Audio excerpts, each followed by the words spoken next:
The air in Boston's North End on January 15, 1919, was unseasonably warm.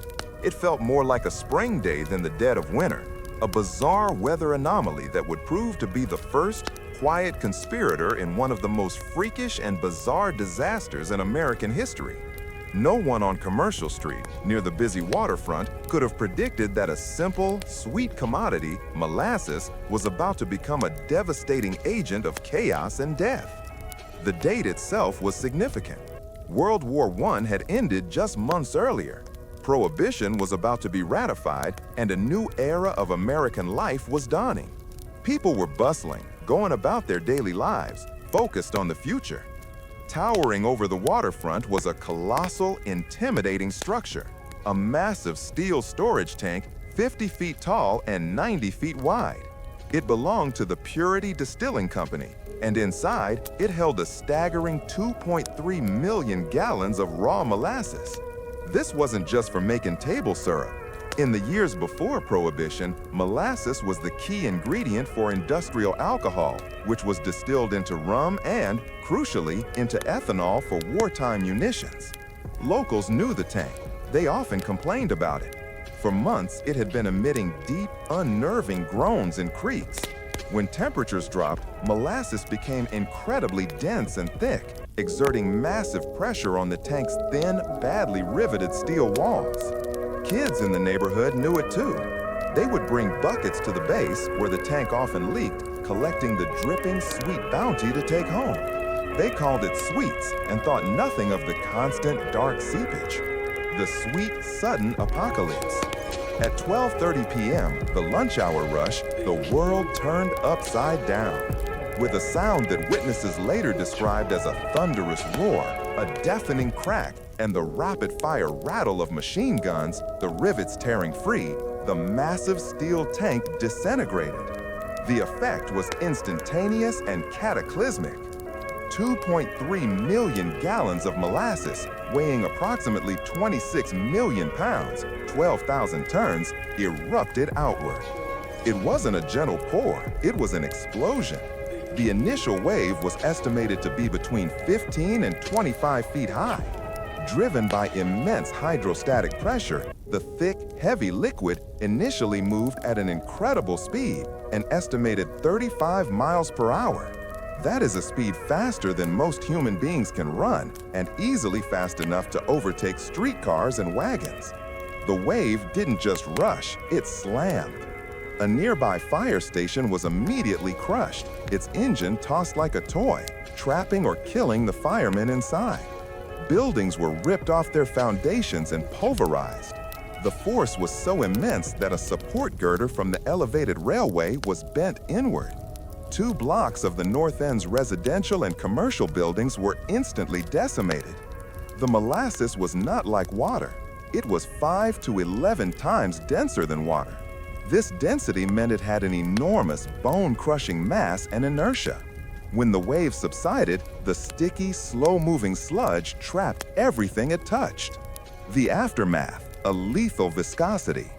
The disaster zone became a nightmarish, sweet-smelling hellscape.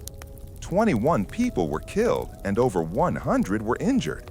But the manner of death was horrifying and drawn out. Many victims didn't drown. They were crushed by the initial impact, suffocated in the thick, clinging goo, or simply immobilized and drowned in inches of the fluid as it slowly cooled and became even thicker. Horses, essential for the transport infrastructure of 1919, were particularly vulnerable. Over 30 of them were killed, struggling desperately only to become more hopelessly mired in the sticky substance until they collapsed from exhaustion and suffocated. The molasses was also hot. Due to the fermentation process inside the massive tank, the fluid was warm when it erupted, further adding to the shock and lethality. As it spread out into the frigid January air, it rapidly cooled, achieving a deadly viscosity, a deep, thick, clinging seal that was incredibly difficult to walk through or swim out of. The rescue and the lawsuit. The rescue effort was unprecedented and utterly gruesome. Dozens of sailors from the USS Nantucket, docked nearby, were the first on the scene, rushing to help. But even they struggled. Rescuers had to wade through the waist-deep muck. The molasses made everything slippery, dark, and hard to see. Trapped victims, frozen in place, could be heard struggling, but reaching them was a Herculean task. It took 4 days just to find all the missing bodies. The cleanup was a monumental effort. Firefighters used salt water from the harbor to dilute the molasses, then turned their hoses on the streets. But the molasses had seeped into everything: paving stones, basement drains, telephone wires, and even the earth itself. The city of Boston was covered in a thick brown blanket. The story didn't end with the cleanup. What followed was a massive 4-year-long class action lawsuit, one of the first of its kind in Massachusetts. 119 plaintiffs sued the Purity Distilling Company's parent corporation, U.S. Industrial Alcohol. USI, attempting to dodge responsibility, tried to claim the disaster was an act of God, suggesting the tank was blown up by Italian anarchists, a truly baffling and baseless claim in a neighborhood with a large Italian-American population. However, the appointed auditor, Colonel Hugh W. Ogden, ruled definitively against the company. Crucial testimony from structural engineers revealed that the tank had been built hastily and negligently. The steel plates were too thin, the rivets were poorly installed, and the tank had never been tested with water before being filled with molasses, a standard safety practice ignored due to wartime urgency.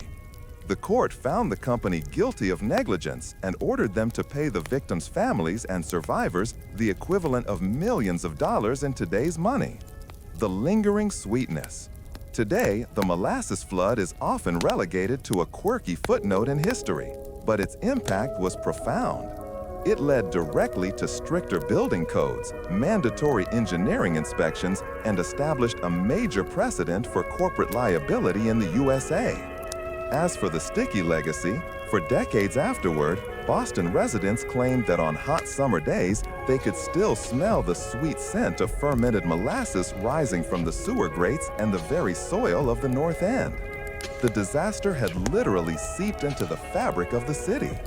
The spot where the tank stood is now a baseball field and a park. But this forgotten tragedy remains a potent, chilling reminder that sometimes the most mundane, sweet things can turn into the most lethal forces imaginable. It's a true story that defies belief, a towering wave of molasses that killed, injured, and forever changed the laws of the American city of Boston.